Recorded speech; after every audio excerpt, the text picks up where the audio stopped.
La méfiance est un trait de caractère qui vaut la peine d'être étudié, car elle engendre chez l'être humain une attitude mentale face au monde, face aux individus, qui crée à la longue une incapacité de pouvoir se servir de sa sensibilité interne, de sa voyance intérieure. Un être qui est méfiant se coupe du monde extérieur et par ce geste diminue ses possibilités d'entre-gens, c'est-à-dire qu'il diminue ses possibilités de venir en interrelation avec le monde. Et de cette diminution, il se crée au cours des années de moins en moins de capacité de bénéficier des opportunités de vie qui peuvent venir vers lui alors qu'il est dans un mouvement d'échange avec le monde extérieur. Se méfier de l'homme parce que l'homme aujourd'hui manque beaucoup d'honnêteté, c'est normal. C'est-à-dire être sur ses gardes, c'est normal. Mais se méfier dans ce sens que nous développons une attitude malsaine face aux êtres autour de soi, ne peut faire de nous que des perdants. L'homme ne peut pas, dans la vie, partir du principe que les êtres autour de lui ne sont pas honnêtes. Ceci ne veut pas dire que les êtres nécessairement le sont, parce que il y a beaucoup d'inconscience dans le monde.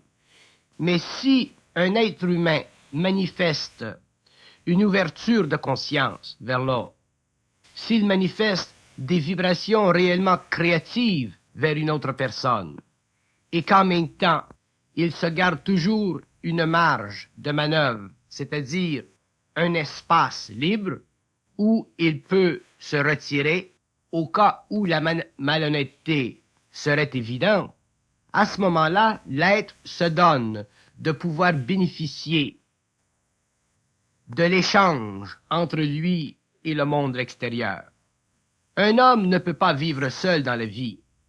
Un homme ne peut pas non plus dans la vie prescrire aux autres la façon de traiter de telle ou de telle chose. Mais un homme conscient doit être capable de percevoir chez les êtres une certaine honnêteté, c'est-à-dire une certaine capacité de transiger avec lui de façon créative. Un être qui serait conscient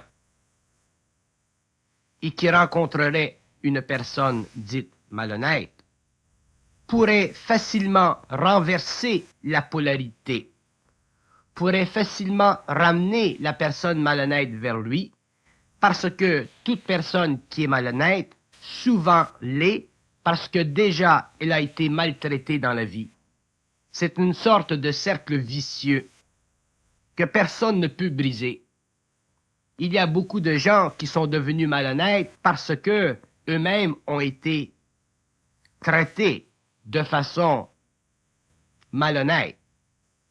Mais si l'homme est conscient et qu'il comprend les lois de l'énergie et qu'il vit en fonction de ces lois créatives par rapport au monde extérieur, il se débarrassera de cette méfiance et automatiquement engendrera chez les êtres de la confiance.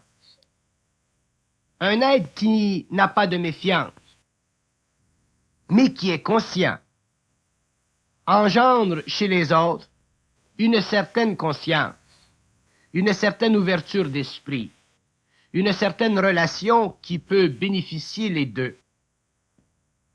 Parce que la créativité de la conscience chez l'être nouveau lui permet de travailler avec de nouveaux éléments dans les relations entre les hommes, de sorte que la confiance facilement s'établit et la méfiance disparaît.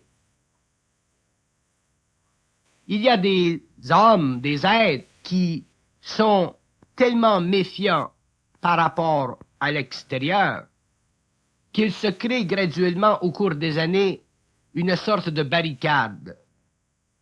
Éventuellement, ils ne peuvent plus voir chez les autres, dans le monde, de valeurs créatives.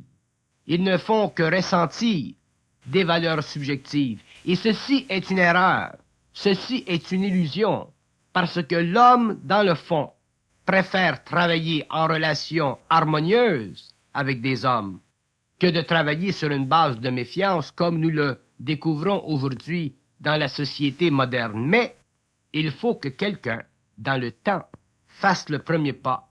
C'est-à-dire qu'il faut que quelqu'un s'ouvre au monde. Mais toujours avec l'intelligence créative suffisamment développée pour voir à travers les jeux et ainsi se protéger lorsque les choses ne vont pas comme elles devraient. Même si un être est conscient, il doit se protéger, parce que on ne sait jamais qui dans le monde nous rencontrons. On ne sait jamais pourquoi dans le monde un être réagit de telle ou de telle façon.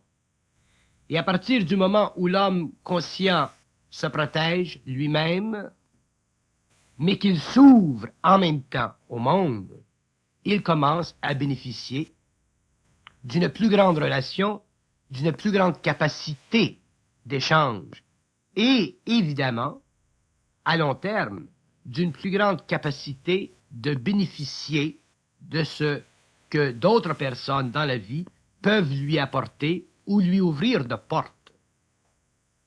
Il est évident que l'homme doit toujours se protéger. Autant il doit se protéger des forces occultes en lui-même, il doit se protéger aussi de l'homme à l'extérieur. Mais si l'homme vit sa vie simplement sur une base de méfiance, il développera des mécanismes subconscients.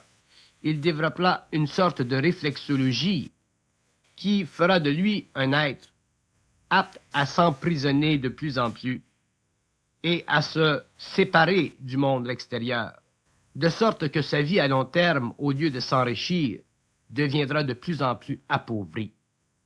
L'homme a besoin des hommes pour trafiquer l'information, la connaissance.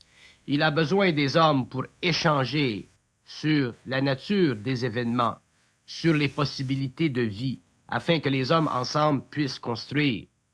S'il est méfiant des hommes autour de lui, il est évident qu'il se barrera la route, qu'il se créera des obstacles personnels et qu'il ne pourra pas engager avec eux un certain dialogue qui puisse mener sur une ouverture, sur des possibilités. Être méfiant est un trait de caractère qui représente une déformation profonde de la personnalité. La personne ne peut pas être méfiante. Elle est intelligente, elle regarde, elle voit. Mais la personnalité est méfiante. Elle ne voit pas, donc elle s'assure de ne pas tomber dans un piège qui peut être très facilement le produit de son imagination, comme il peut être très facilement aussi le produit d'une réalité. Mais lorsque l'homme se conscientisera, lorsqu'il entrera dans la conscience de ses moyens, cette tendance à la méfiance disparaîtra de sa conscience parce que il deviendra de plus en plus sécure intérieurement. Là où il y a de la méfiance, il y a de l'insécurité. Même si nous rationalisons la méfiance et que nous disons que nous devons être méfiants parce que les gens sont ci, que les gens sont ça, il y a toujours chez soi de l'insécurité qui est à la base de cette attitude et de cette déformation. Les vieilles générations sont plus méfiantes que les jeunes parce que les vieilles générations ont extrêmement souffert de leur père. Elles ont beaucoup souffert de situations qu'elles n'ont pu contrôler, qu'elles n'ont pu voir. Mais l'homme nouveau, l'homme qui passe d'une involution à une évolution, L'homme qui prend de plus en plus conscience, c'est-à-dire qui développe une plus grande voyance, une plus grande sensibilité envers l'être, n'a pas de raison d'être méfiant. Qu'il se protège, c'est une chose, et l'homme ne se protégera jamais trop dans la vie. Mais se protéger ne veut pas dire être méfiant. Se protéger veut dire être intelligent, des forces en soi qui nous poussent dans telle ou telle direction, ou qui nous amènent dans telle ou telle direction. Se protéger est très intelligent et nécessaire, et plus l'homme avancera dans la vie, plus il sera adepte à se protéger.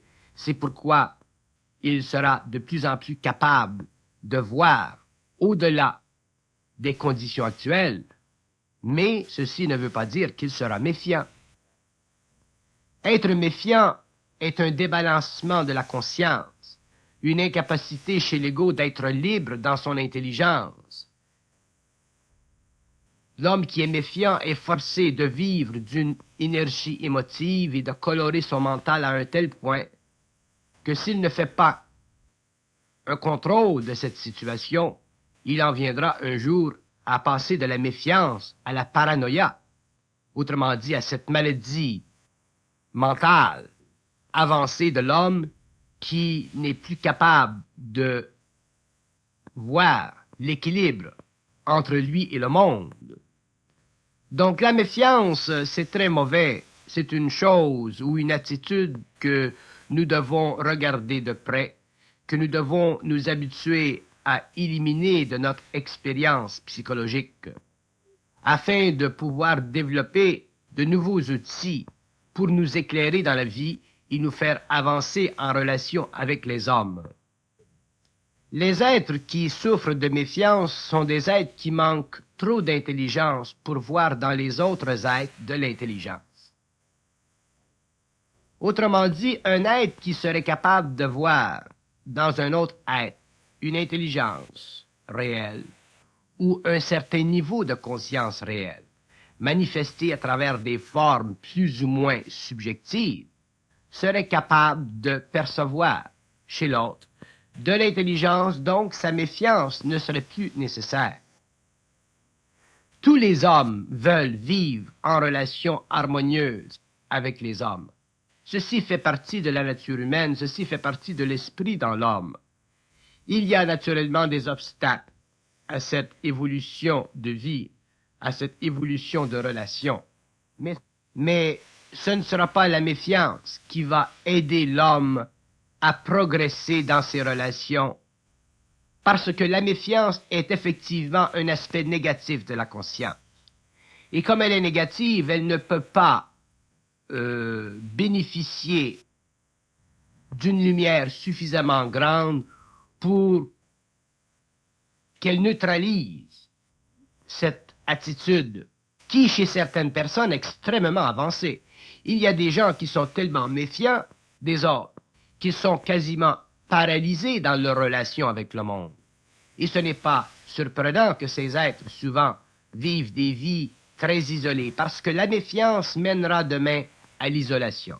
Un être qui est méfiant va réduire son terrain d'action, son terrain de jeu, et avec le temps, il ne vivra que sur une petite plate-bande. Sa vie sera mince, sa vie sera isolante. Les êtres qui sont méfiants peuvent très difficilement manifester la vibration de l'amour. Et lorsque l'homme ne peut pas facilement manifester cette vibration de l'amour, les hommes autour de lui le ressentent.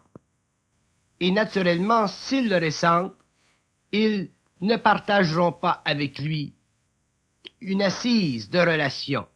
Ils ne partageront pas avec lui un bien-être. Ils ne partageront pas avec lui une facilité d'échange. Et cet homme vivra de plus en plus une forme quelconque d'isolation.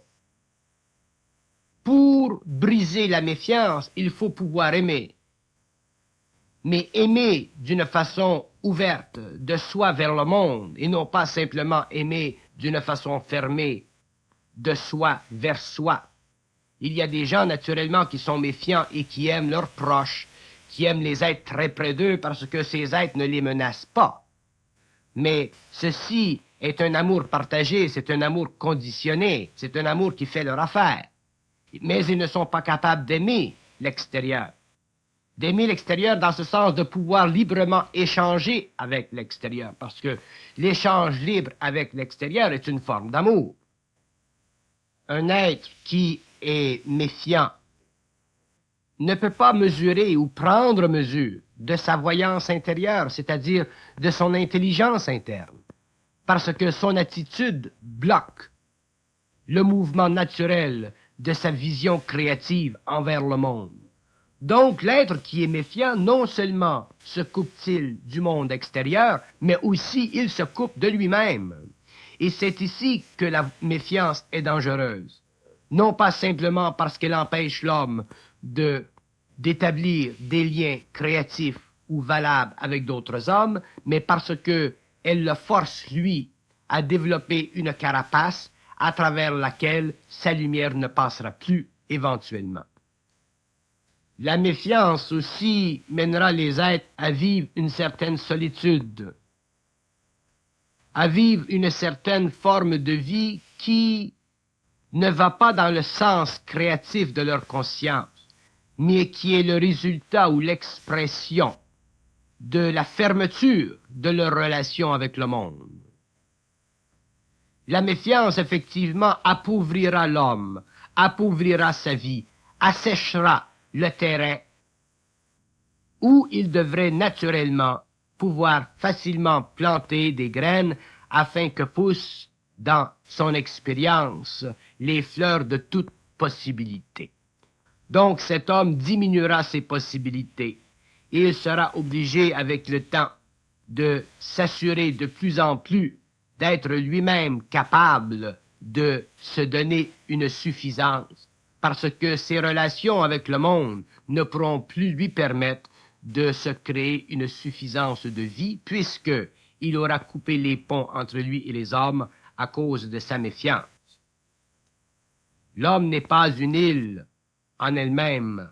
L'homme est un être qui doit travailler, vivre, échanger avec d'autres êtres, et ça fait partie de sa conscience de pouvoir le faire d'une façon de plus en plus créative, c'est-à-dire d'une façon qui n'a pas tendance à le forcer à infirmer ses possibilités, mais plutôt qui a tendance à ouvrir ses possibilités sur le monde, en même temps que le monde puisse ouvrir ses possibilités vers lui.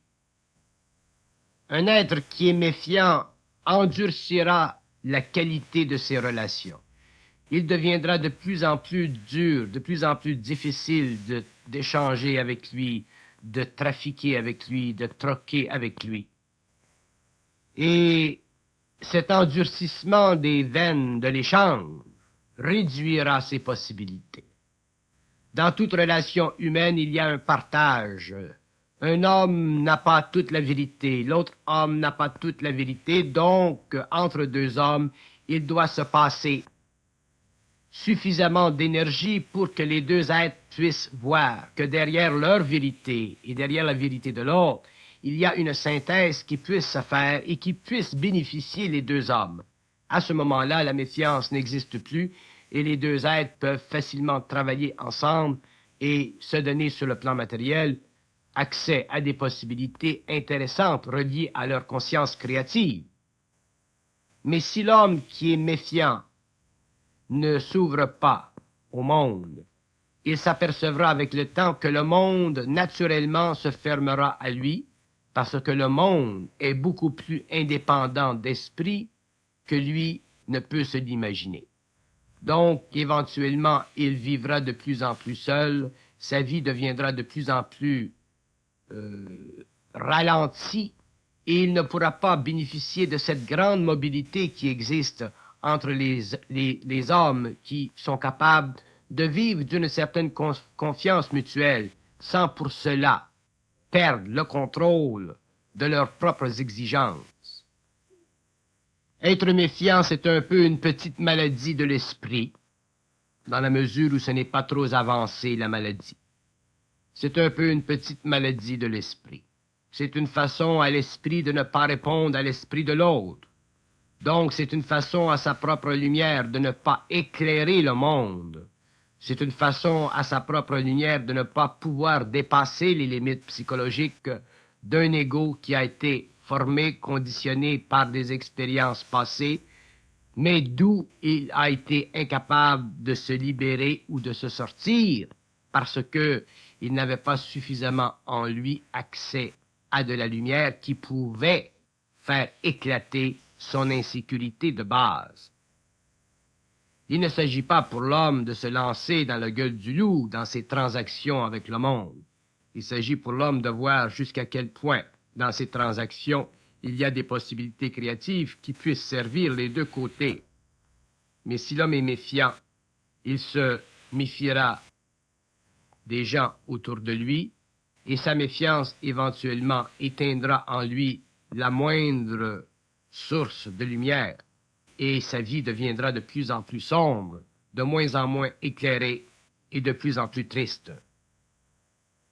L'être qui est méfiant s'endurcit lui-même. Avec les années, il devient de plus en plus dur. Et avec les années, il devient tellement dur qu'il devient difficile. Donc à ce moment-là, il n'y a plus de possibilité pour lui parce que il est rendu à un point de cristallisation où seulement un très grand choc pourrait changer sa nature. Et ce choc ne pourra pas venir simplement de la vie. Le choc devra être d'une nature suffisamment créative pour que l'être puisse commencer à voir les erreurs de sa vie au cours des années. Défaire ce qui a été construit ou mal construit par la méfiance peut être très difficile, c'est pourquoi les gens qui sont méfiants un peu doivent prendre le contrôle sur cette attitude le plus tôt possible afin de ne pas souffrir de cette attitude qui, au cours des années, se remplit et éventuellement sclérose sa conscience. La méfiance est un trait de l'âme. Elle ne fait pas partie de l'esprit. Et c'est un trait de l'âme qui est puissant parce que il a la capacité de rendre la vie de l'homme difficile. Et tout ce qui fait partie de l'âme rend la vie de l'homme difficile. C'est une façon à l'âme d'exprimer son mécontentement avec la vie. C'est une façon de l'âme d'exprimer son mécontentement avec les relations humaines. Et lorsque l'âme de l'homme manifeste ainsi sa réaction à la vie sur le plan matériel, il est difficile à l'ego de pouvoir l'en empêcher. Il a besoin alors d'esprit, c'est-à-dire de lumière, d'intelligence, d'ouverture, de liberté dans le mental pour réellement faire craquer la noix et libérer de cette noix l'essence de sa conscience un peu plus libérée des forces anciennes de la mémoire qui se sont constituées au cours de l'évolution, peut-être une très grande forteresse à l'intérieur même de l'inconscient humain. Donc, la méfiance est extrêmement maladive, ou elle est maladive dans son extrême, et elle ne peut pas être à aucun niveau rationalisée, et on ne peut pas lui donner, pour aucune raison, d'être une qualité. Chez les enfants qui grandissent, par exemple, il faut, pour nous en tant que parents, de les amener petit à petit à s'ouvrir vers l'homme, à s'ouvrir vers le monde, mais toujours en leur enseignant de se protéger. Si l'homme n'est pas enseigné de se protéger dans le monde, il est évident qu'il se fera jouer de très vilains tours et naturellement il deviendra, par résultat, méfiant. Mais si l'homme est enseigné de se protéger intelligemment dans le monde, mais de constamment se garder ouvert vers le monde, il ne développera pas la méfiance et il s'apercevra qu'il y a beaucoup plus de personnes dans le monde qui veulent trafiquer ou échanger avec lui sur une base d'ouverture, sur une base de liberté créative.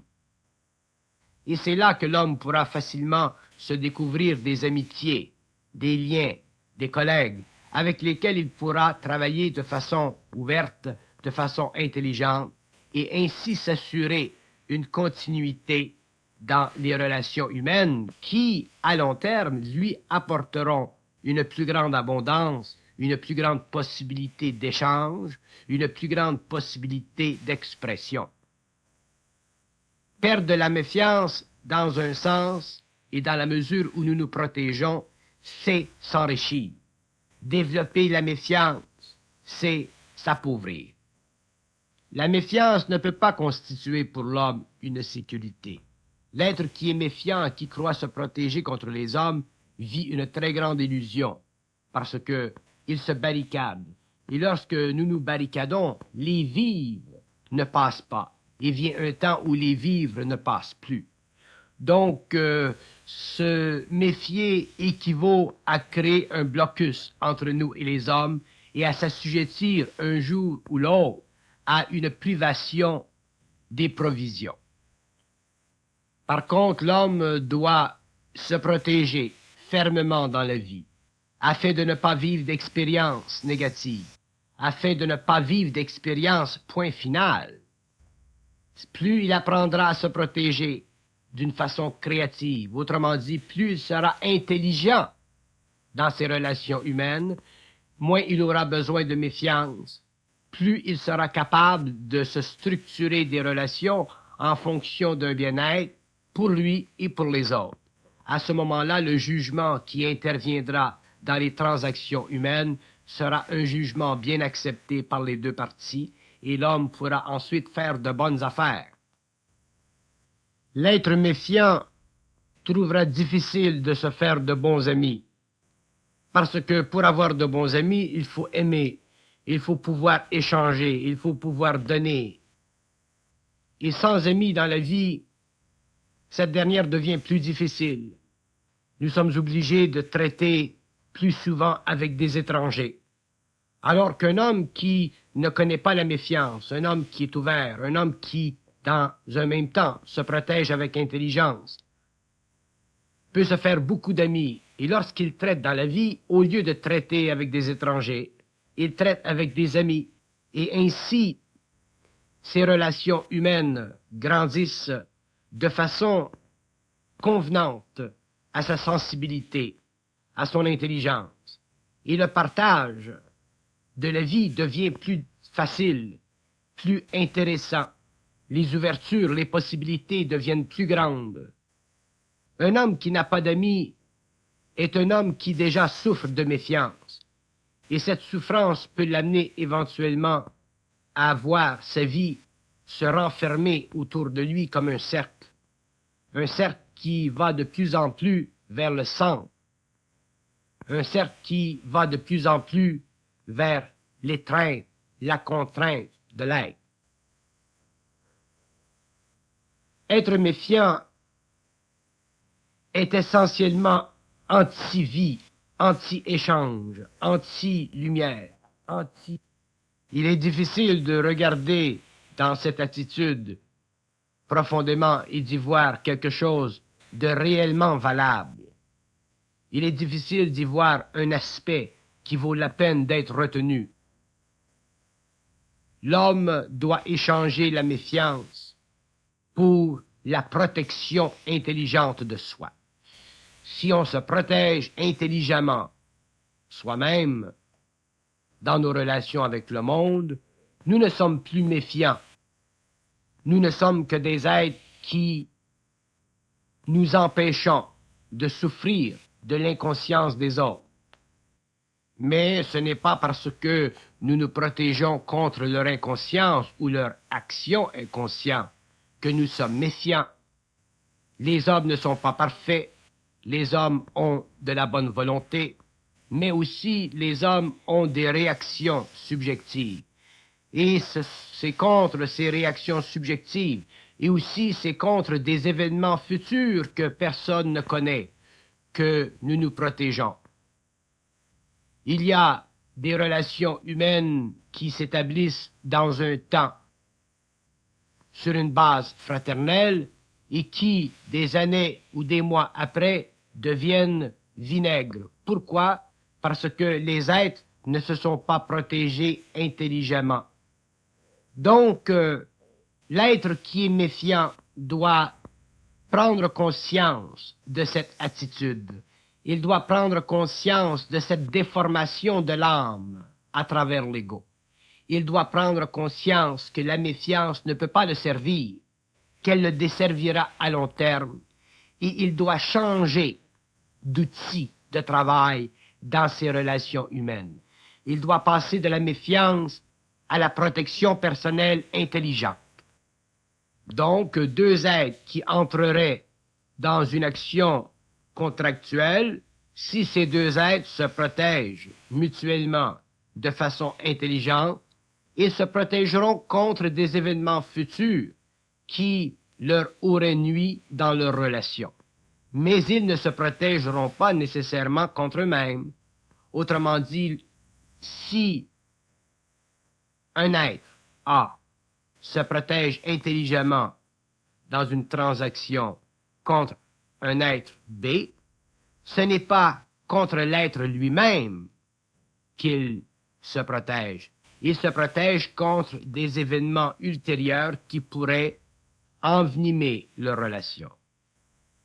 Mais si l'être est méfiant, à ce moment-là, il s'empêche de s'ouvrir à celui avec lequel il doit échanger, et c'est là qu'il perd, et c'est là que les deux, dans le fond, perdent, parce que il n'y a plus entre eux d'ouverture d'esprit, donc il n'y a plus de possibilité sur le plan vibratoire d'aimer, non pas aimer dans le sens amoureux du terme, mais d'aimer dans le sens de laisser l'esprit de l'un se mélanger à l'esprit de l'autre, l'esprit de l'un échanger avec l'esprit de l'autre. C'est ça, l'amour. Mais avant que l'homme puisse se méfier des hommes, il doit se méfier de lui-même. Il doit se méfier des forces astrales en lui, parce que le mal de l'homme commence à partir de sa propre astralisation. C'est facile de voir la malhonnêteté chez les autres, mais nous ne sommes pas capables de voir l'imperfection dans nous-mêmes. Donc l'homme qui pourra contrôler les aspects astraux de sa propre conscience n'aura aucun problème à pouvoir contrôler sa relation avec les hommes. Donc il n'aura plus besoin d'être méfiant, qui est une facette astrale de sa conscience, pour se protéger contre les autres. Il se sera protégé contre lui-même. Il se sera protégé en lui-même. Et à ce moment-là, l'homme n'aura plus de besoin de se protéger contre les autres de façon subjective, c'est-à-dire avec de la méfiance. Donc la méfiance commence en soi. Lorsque un être se méfie du monde, c'est qu'il n'a pas confiance en lui-même, c'est-à-dire qu'il n'a pas accès à sa propre lumière et qu'il est obligé de vivre une lutte intérieure avec des forces inférieures de sa conscience. L'élimination de la méfiance commence en soi. Le mensonge commence en soi. La malhonnêteté commence en soi. L'être qui est méfiant vit certaines caractéristiques qu'il projette sur le monde, alors qu'il devrait regarder en lui-même et voir qu'il est astralisé quelque part, et que cette astralisation bloque sa propre lumière, sa propre intelligence, et que s'il était libre, il ne souffrirait pas de méfiance. Il ne verrait pas dans les autres des choses qui font partie de lui-même, des aspects, autrement dit, de sa propre conscience projetée. Donc, être méfiant demande une introspection, un regard sur soi et une prise de conscience que nous sommes manipulés quelque part afin de rendre notre relation avec le monde plus difficile. Dans la méfiance, il n'y a aucune intelligence, il n'y a que de l'ego, il n'y a que de la subjectivité, il n'y a aucune lumière. Et l'homme ne peut pas vivre, l'homme conscient, l'homme nouveau, ne peut pas vivre sans lumière. Sinon, il n'est pas un homme nouveau. Il ne peut pas devenir réel. Donc, il ne peut pas bénéficier sur le plan matériel, et surtout dans ses relations avec les hommes, de cette grande échange d'énergie créative qui fait la grande joie de l'homme qui a su dépasser l'astralisation de sa conscience. Il n'y a absolument rien dans la méfiance qui puisse être donné un statut valable d'expérience. Il n'y a absolument rien qui puisse être édifié ou édifiable. La méfiance est anti-homme, est anti-lumière. Elle doit être remplacée par une forme d'intelligence qui nous permet de nous protéger contre les mœurs appauvries de la civilisation, mais qui, d'un autre côté, nous permet de réaliser qu'il y a beaucoup d'hommes dans le monde qui ont de l'esprit, qui veulent vivre des relations humaines ouvertes, généreuses et sincères, mais c'est à nous individuellement de leur donner la chance, l'opportunité de découvrir qu'effectivement, ils ne sont pas seuls à vouloir vivre dans une sorte d'harmonie, dans une sorte d'échange libre, dans une sorte de façon créative de traiter ensemble les aspects matériaux de la vie planétaire.